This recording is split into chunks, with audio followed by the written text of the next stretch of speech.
हमारी जो company act है वो कौन सा है बच्चों, 2013, जिसके द्वारा कंपनी की फॉर्मेशन होती है। And having separate legal entity, ये सेपरेट लीगल एंटिटी का मतलब क्या है कि कंपनी का जो एग्जिस्टेंस होता है it's different from its members, member से कंपनी का एग्जिस्टेंस क्या होता है, अलग होता है। विथ प्रिपिचुअल सक्सेशन, प्रिपिचुअल सक्सेशन का मतलब क्या है बच्चों कि कंपनी जो है लंबे समय तक चलेगी, कंपनी क्या है, स्थायी है। आपने प्लस वन में भी पढ़ा है बेटे, मेंबर्स में come, members may go, but the companies go for ever. Members company में आते रहते हैं, मेंबर्स माने शेयर होल्डर, मेंबर्स कंपनी को छोड़ के जाते रहते हैं, बट कंपनी लंबे समय तक चलेगी। And next one is common seal. Common seal क्या होता है बेटे, कॉमन सील क्या होता है, जो कंपनी के इंपॉर्टेंट डॉक्यूमेंट्स होते हैं बेटे, उस पे हम लोग बेसिकली बोर्ड ऑफ डायरेक्टर के साइन होने से पहले हम लोग क्या करते हैं बच्चों, एक अफिक्स करते हैं, एक स्टैंप लगाते हैं, उसी को ही बच्चों हम लोग क्या ना जानते हैं, कॉमन सील। आप सबको पता है बेटे कंपनी क्या है, एक आर्टिफिशियल पर्सन है। Due to artificial person company can not do the signature in important documents, तो बेटे हम लोग किसका यूज करते हैं, कॉमन सील का। This shows the definition of a company. Now our current topic is types of a company according to Company Act 2013. There are three types of a company. First one unlimited company, second is company limited by guarantee, and third one company limited by shares. अब हम बात करते हैं unlimited company. Unlimited company कौन सी होती है बेटे, where there is no limit on the liability of its member, उसके मेंबर्स की कोई लाइबिलिटी लिमिटेड नहीं होती है। If the company suffer loss, अगर कंपनी को कोई लॉस हो जाए, then private assets will be utilised for paying the company डेब्ट। कंपनी के डेब्ट को पे करने के लिए जो बेसिकली मेंबर्स हैं उनकी प्राइवेट एसेट्स को भी यूटिलाइज किया जा सकता है।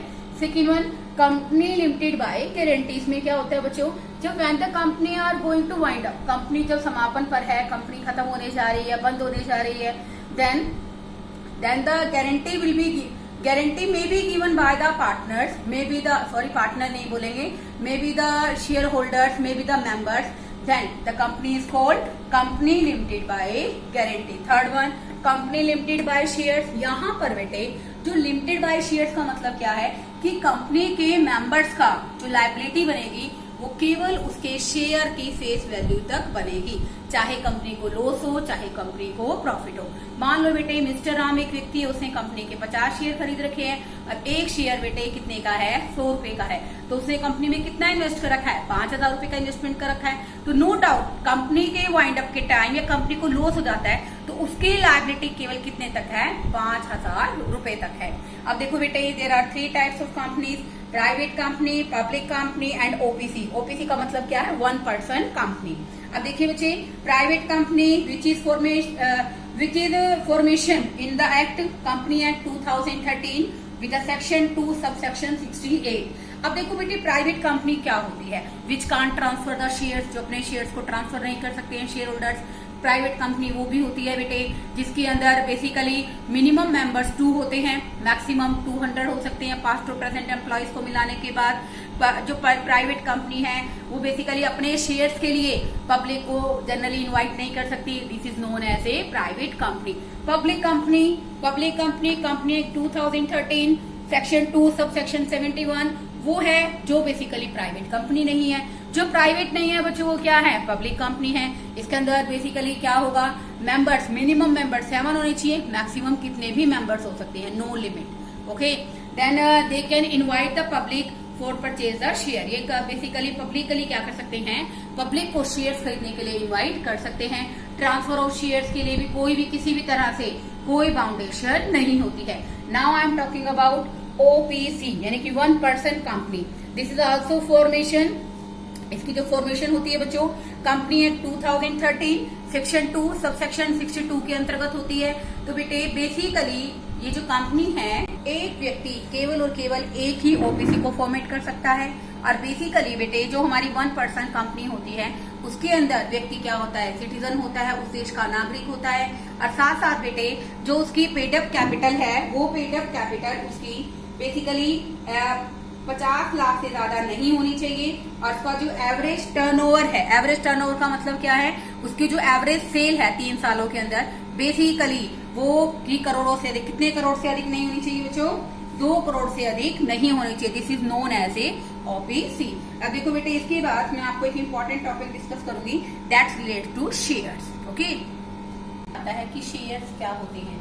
देखो बेटे, total capital of the company is divided into small units of small denominations. जैसे देखो बेटे, कंपनी जितनी भी कैपिटल इंट्रोड्यूस करना चाहती है तो उसको बेटे छोटे छोटे स्मॉल यूनिट के अंदर, स्मॉल डेनोमिनेशंस के अंदर बेसिकली क्या करती है, डिवाइड करती है। और हर एक यूनिट क्या कहलाती है बच्चों, शेयर। जैसे देखो बेटे, कंपनी की मान लीजिए बच्चों 10 लाख रुपए की कैपिटल है, ठीक है बेटा, 10 लाख रुपए की कैपिटल है। 100 रुपीज शेयर के हिसाब से कंपनी क्या करती है स्टूडेंट, कितने शेयर्स करेगी बच्चों, 10,000 शेयर्स को क्या कर देती है, इशू कर देती है। तो ये 10,000 क्या हो गए बेटा, शेयर्स। तो ये 100 रुपीज क्या हो गया, face value of the share. तो बेटे, कंपनी की जो कैपिटल होती है बेसिकली स्मॉल यूनिट्स के अंदर डिवाइड होती है, छोटे छोटे डेनोमिनेशंस में, and each unit is called share. Now the share of the company, जो कंपनी के शेयर, उनकी नेचर कैसी होती है, मूवेबल है, मूव कर सकते हैं, और आप इनको इजिली क्या कर सकते हैं बच्चों, ट्रांसफर कर सकते हैं। लेकिन सबसे इंपॉर्टेंट बात क्या है बेटे, कि सेल्स ऑफ गुड्स एक्ट 1930 के अकॉर्डिंग इन्हें, हम शेयर्स को हम लोग क्या ट्रीट करते हैं, गुड्स के रूप में ट्रीट किया गया है। तो देखो बेटा, दे रखा ना, and these money shares are treated as a goods under the sales of goods act 1930। तो बेटे देखो, जो हमारा बेसिकली हमारा सेल्स ऑफ गुड एक्ट है, बेसिकली अधिनियम है 1930, उसके अकॉर्डिंग जो शेयर्स हैं उनको क्या माना गया है बच्चों, गुड्स कंसीडर किया गया है। Now come to the topic kinds of share. आपको सबको पता है बच्चों, +1 में भी पढ़ते हो आप, 2 तरह के शेयर होते हैं बेटे, इक्विटी और प्रेफरेंस शेयर्स। अब सुनो बेटे, प्रेफरेंस शेयर्स कौन से होते हैं बच्चों, वो शेयर्स होते हैं जिनको बेसिकली कंपनी के अंदर फिक्स रेट पर क्या मिलता है, डिविडेंड मिलता है। और जब भी बच्चों कंपनी वाउंड अप होती है, कंपनी समापन पर होती है, तो सबसे पहले कैपिटल किनको पे की जाती है, प्रेफरेंस शेयर्स को। बट कंपनी के मैनेजमेंट में इनको पार्टिसिपेट करने का कोई वोटिंग राइट अवेलेबल नहीं होता है। इक्विटी शेयर्स क्या होते हैं बच्चों, अगर आपसे जनरली कोई क्वेश्चन पूछा जाए, who are the actual owner of the company, तो एक्चुअल ओनर कौन होते हैं बच्चों, इक्विटी शेयर्स। इक्विटी शेयर्स के पास बेटे वोटिंग राइट्स होता है, पूरी तरह से मैनेजमेंट कमेटी में अपना वोट रख सकते हैं, हर एक मीटिंग को अटेंड कर सकते हैं। लेकिन बेटे इनको कोई फिक्स परसेंटेज से डिविडेंड नहीं मिलता है, और इनको कंपनी के वाउंड अप के टाइम सबसे लास्ट में जो भी कंपनी के पास बचता है वो इनको दे दिया जाता है। अब देखो बेटे, there are some types of preference shares.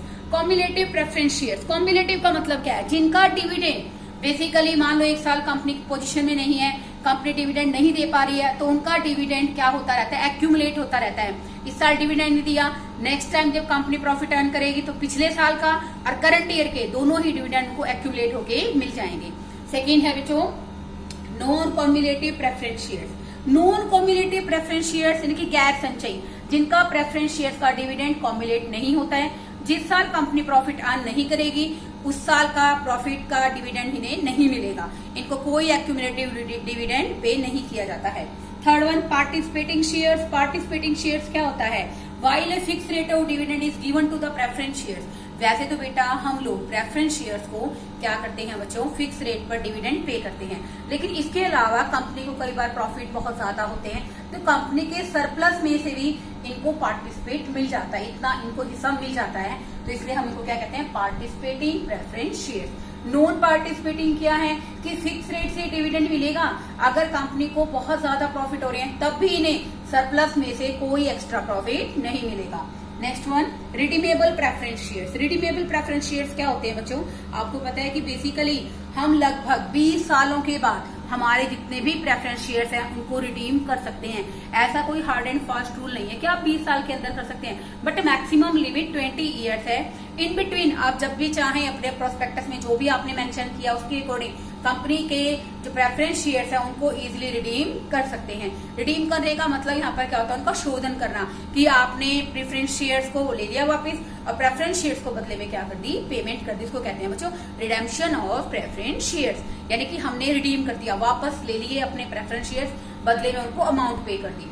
कुछ होते हैं बच्चों irredeemable preference shares. Irredeemable preference shares कौन से होते हैं बच्चों, जिनको कंपनी अपनी लाइफ टाइम तक कभी भी रिडीम नहीं करती है, इनको पेमेंट तभी की जाएगी जब कंपनी क्या होगी, वाउंड अप होगी।